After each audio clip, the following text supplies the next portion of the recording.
Hello నమస్తే, నేను journalist YNR. Konda Surekha వివాదం తెలంగాణ రాజకీయాల్లో ఇంకా రగులుతూనే ఉంది. కొండా సురేఖ చేసిన వ్యాఖ్యలు కాంగ్రెస్ పార్టీకి మొహం లేకుండా చేశాయి. కాంగ్రెస్ పార్టీ మొత్తం నాయకత్వాన్ని ఇబ్బందులకు గురి చేసే వ్యాఖ్యలు ఆమె చేశారు.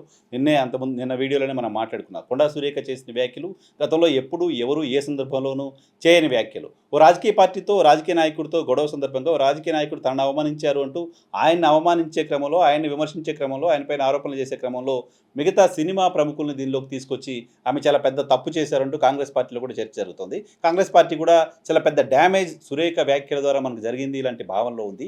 ఈ నేపథ్యంలోనే పీసీసీ అధ్యక్షుడిగా ఉన్న మహేష్ కుమార్ గౌడ్ ఒక ప్రకటన రిలీజ్ చేశారు.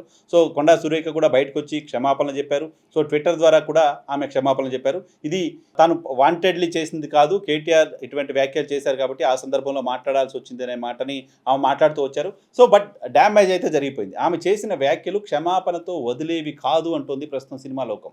మొత్తం సినీ రంగానికి సంబంధించిన ప్రముఖులంతా గతంలో ఎప్పుడూ లేని స్థాయిలో స్పందించారు. నిన్న సాయంత్రం మనం వీడియో చేస్తున్న సమయానికి అక్కినేని నాగార్జున గారు తప్ప ఈ అంశంపైన ఎవరూ స్పందించలేదు. సినిమా ఇండస్ట్రీ కూడా ముందుకు రావాలి, మాట్లాడాలి.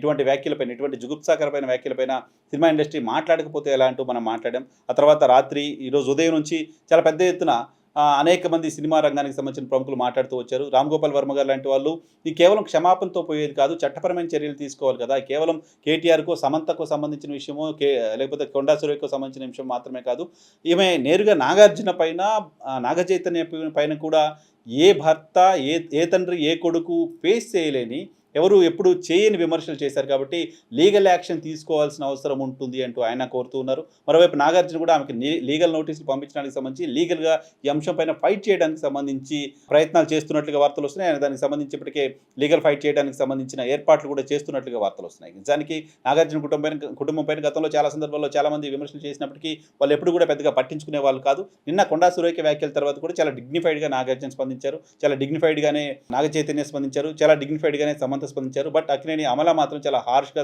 స్పందించారు. ఒక రాక్షస మహిళ అంటూ ఆమె కొండా సురేఖ గారి గురించి మాట్లాడడం చూసాం. బట్ ఇప్పుడు ఈ అంశంలో లీగల్‌గా వెళ్ళాలనే ఆలోచన నాగార్జున చేస్తున్నట్టుగా వార్తలు వస్తున్నాయి. ఈ అంశాన్ని ఇక్కడితో వదిలేయకుండా దీన్ని కంటిన్యూ చేయడం ద్వారా కాంగ్రెస్ పార్టీకి సంబంధించిన నాయకులు కాంగ్రెస్ పార్టీని ఇబ్బంది పెట్టడమో, లేకపోతే ప్రభుత్వాన్ని ఇబ్బంది పెట్టడం అని కాకుండా భవిష్యత్తులో ఎవరు కూడా రాజకీయ నాయకులు ఈ తరహా వ్యాఖ్యలు చేయకుండా ఉండేలా ఉండాల్సిన అవసరం ఉంది. కేవలం ఒక మాట అనేసి ఆ తర్వాత ఒక ట్వీట్ చేసి ఒక సారీ చెప్పేస్తే పోయేది కాదు. అంతకంటే చాలా గ్రావిటీ, అంతకంటే ఎక్కువ జుగుప్సాకరమైన మాటలు ఆమె మాట్లాడారు కాబట్టి ఆమెని మొత్తం మంత్రిమండలి నుంచి బర్తరఫ్ చేయాలంటే కూడా కొంతమంది డిమాండ్ చేస్తూ వస్తున్నారు. సో సురేఖ వివాదం పీసీసీ అధ్యక్షుడు క్షమాపణలు చెప్పినప్పటికీ, ఆమె క్షమాపణలు చెప్పినప్పటికీ, ఆమె ట్వీట్ చేసినప్పటికీ ఇది చల్లారేలా కనపడట్లేదు. ఇంకా ఇది రగులుకునేలాగే కనపడుతోంది. సో దీనికి సంబంధించి ఫర్దర్‌గా ఇంకా ఏం జరుగుతుంది? ఎందుకంటే ఆమె క్షమాపణలు చెప్పిన తర్వాత కూడా చాలామంది సినిమా ప్రముఖులు ఇంకా సీరియస్ యాక్షన్ ఉండాలి, కాంగ్రెస్ పార్టీ యాక్షన్ తీసుకోవాలి, బర్తరఫ్ చేయాలి ఇలాంటి మాటలు మాట్లాడుతూ వస్తున్నారు. సో కాంగ్రెస్ పార్టీ కనుక ఆ తరహా నిర్ణయాలు తీసుకోకపోతే, అటువంటి చర్యలు తీసుకోకపోతే ఇంకా ప్రెషర్ బిల్డ్ అవుతుందా? కాంగ్రెస్ పార్టీకి ఇంకా కాస్త ఇబ్బందికరమైన